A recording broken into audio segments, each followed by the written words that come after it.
Assalamualaikum warahmatullahi wabarakatuh, sahabatku dimanapun Anda berada. Ini ada sebuah ceramah yang sangat luar biasa ya. Ini dari seorang tokoh NU, ulama sepuh NU, dan menurut saya ini wajib hukumnya untuk kita sebarluaskan agar saudara-saudara kita yang lain juga tahu tentang video ini. Terkait apa? Video ini menjelaskan terkait siapa itu Ahlul Bait, siapa itu dzurriyyat Nabi atau keluarga Nabi. Di video ini disinggung juga tentang gembong PKI yang dulu pernah memberontak kepada negara ini. Ya, ini mereka itu ternyata dari kalangan klan Ba'alawi atau dari Habib dari Yaman. Oke, langsung saja kita simak videonya berikut ini.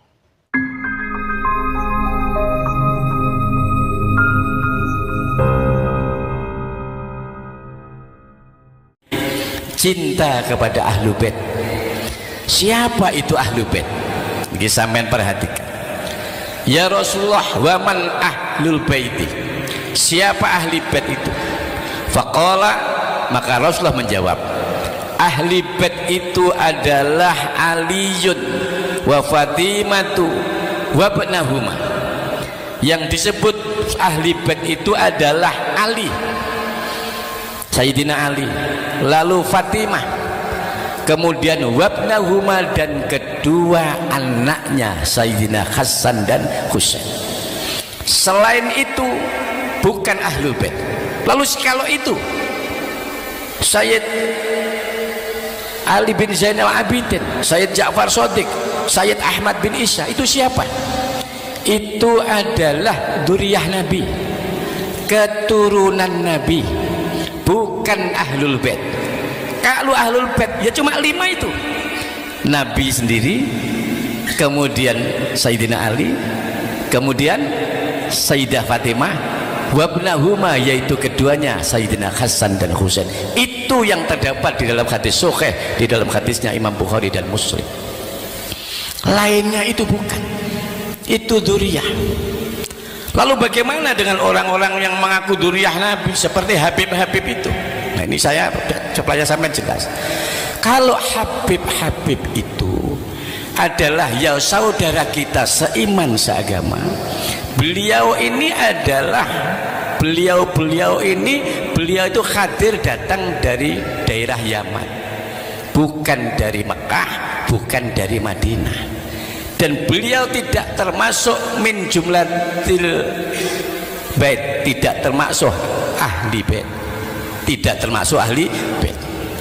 Kalau beliau apakah keturunannya? Ya dibuktikan dulu, karena banyak kitab-kitab yang menjelaskan ternyata dinyatakan tidak terkonfirmasi sebagai keturunan baginda Nabi Muhammad sallallahu alaihi wasallam.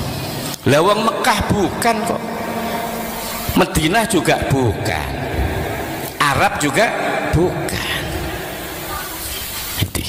Jadi kalau mereka ini tidak jauh berbeda dengan kita semua ini, maka daripada itu banyak hal-hal yang menjadi polemik akhir-akhir. Polemik itu harus diselesaikan, bukan diselesaikan dengan cara caci maki, dengan cara ya katakanlah tidak jujur. Ya diceritakan dengan baik. Banyak cara untuk menyelesaikan itu. Maka polemik yang ada, yang saya dengarkan ini adalah merupakan hal yang bagaimanapun juga harus diselesaikan. Allahumma sholli ala Muhammad. Karena kalau Anda tahu, hari ini adalah tanggal 30 September. Kalau merujuk tanggal 30 September, kita akan teringat suatu gerakan yang sangat membahayakan negara ini. Tahun 48 di Madiun itu sudah ada. Siapa yang memimpin itu? Habib Musa Al-Munawwar dari Yaman. 65 mau menghancurkan negara ini. Siapa itu? Namanya DNID. D-nya itu Dipa, N-nya itu Nusantara, Ahmad Al-Aidid. Dari mana itu? Itu juga dari Yaman. Negara ini taruhannya.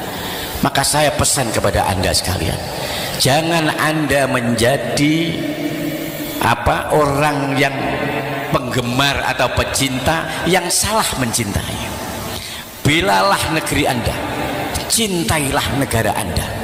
Kalau ada yang mau memporak-porandakan negara Anda, maka Anda harus bangkit untuk membela negeri ini.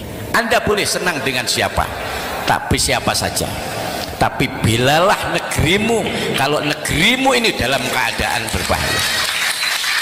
Ini penting sekali. Karena apa?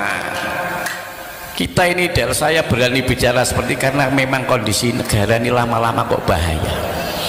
Dalam situasi seperti ini, satu-satunya ahlu sunnah wal jamaah yang betul-betul melindungi, menjaga kelangsungan negara ini hanya satu, NU. Kalau NU ini bisa diporak-porandakan, maka negara ini akan mudah diporak-porandakan. Maka NU yang dirongrong. NU tidak berambisi. Sejak dulu NU memerdekakan negara ini, setelah itu yang berpolitik kok. Tapi yang penting negara ini jangan dihancurkan. Itu yang paling penting. NU. Saya prihatin keberadaan ini. Dari bawah akar rumput NU ini prihatin, tapi yang di atas ini santai-santai, bahkan mereka berangkul-rangkulan. Dulu zaman 65 begitu. 65 itu saya sudah umur 1 tahun. 68 itu sudah bisa saya menilai. Walaupun saya saat itu katakanlah bayi umur 6 tahun lah, tapi saya sudah mengerti bagaimana bahaya latennya komunis pada saat itu. Tapi kalau melihat itu, siapa orang-orang komunis di atas? Siapa? Dari mana mereka?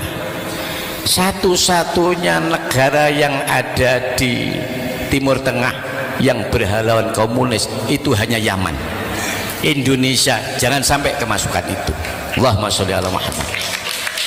Maka saya berharap kaum Nahdiyin, orang-orang ahlu sunnah wal jamaah, tetaplah waspada.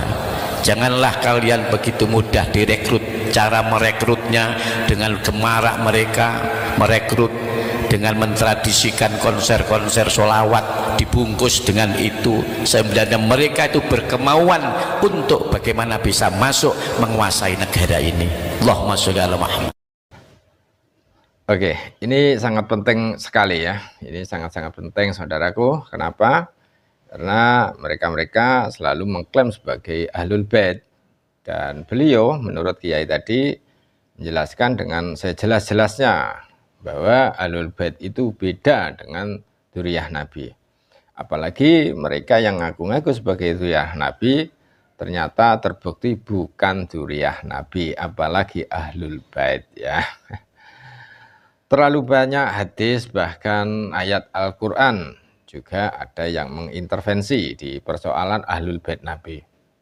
Artinya gini, ketika hadis ini tidak sesuai dengan klaiman mereka sebagai Ahlul Bait Nabi,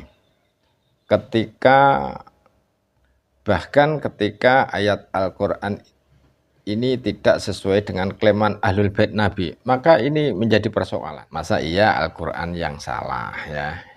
Kan tidak mungkin, saudara.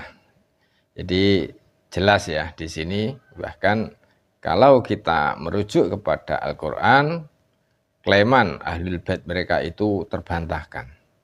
Awal permasalahannya di sini, ketika mereka merasa punya kunci surga, bahkan yang mengkritik Habib itu mereka bilang adalah iblis. Ya, karena mereka merasa Ahlul Bait Nabi, ya.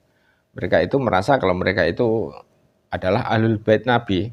Padahal ini salah kaprah ya.